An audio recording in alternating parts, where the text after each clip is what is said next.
Can you hear me? What's up? This is Alex McKee, and I'm here to answer some of your questions. So these are my favorite kind of comments to get. So typically I notice anyone who tells me to go back to my emo look are usually a little bit younger. Being emo and that whole thing is something more that people kind of called me. I never identified as emo. I was always kind of confused by it back then. But then over time, just the way things go on, it's just a little bit of a different thing now is kind of the best way I can explain it. Everything evolves, everything changes, you can't really control it. I would say at this point in my life, the thing that I'm most passionate about, of course, is fragrance and the art of aromatherapy. It's something that I'm just as passionate about now as I was when I first started it almost 10 years ago. And throughout my entire life, I've always loved the art of making fragrance. To me, the sense of smell is a special sense because it can instantly transport you back to a memory from when you were a kid, or it can also uplift a room or completely change the vibe of the atmosphere. I'm not really sure when I became obsessed with fragrance, but I do remember as a kid gardening with my grandmother and becoming obsessed with the scent of lavender and rose. And that was, I think, kind of the beginning. I don't know if I could easily choose one candle that I've made over the years that I could pick as my favorite because I love so many different ones and I'm always in the mood for something different depending on my mood or the vibe I'm going for.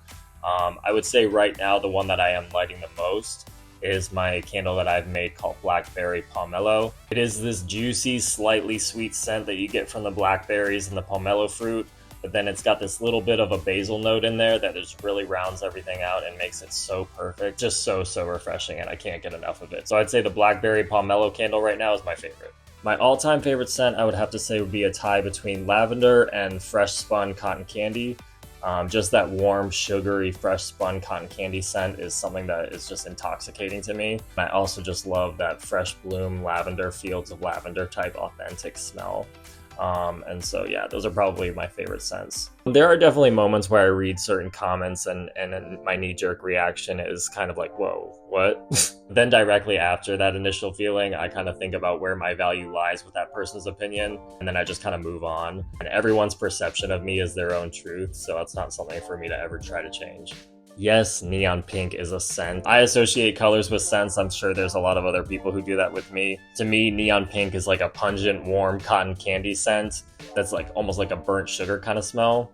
And so I actually made it into a candle and a wax melt. So if you want to try to see what it smells like or what my interpretation of neon pink would smell like, you can go get that in the TikTok shop or on Amazon.